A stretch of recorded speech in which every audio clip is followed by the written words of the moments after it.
los ancianos. Ya.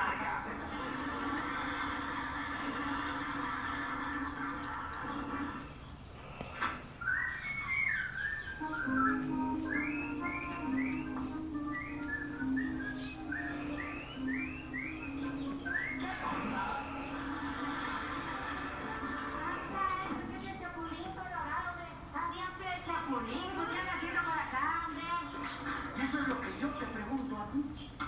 ¿Sabías que se escapó un loco muy pelicomio del manibroso? No, digo, que se escapó un loco muy peligroso del manicomio. Sí, pues. Pues anda por este rumbo y da la casualidad de que tú llegas y... Ve al baño y luego te explico. ¿Para qué quieres que vaya al baño, pues? No, ¿para qué? Pues... ¿No? No, hombre, ven acá, Chapulín, aquí hay otro Chapulín, hombre.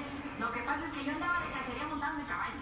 Y siempre que monto a caballo, termino con las piernas entre paréntesis. Pero dices que andabas de cacería.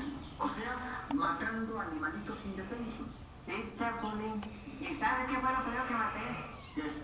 A mi caballo.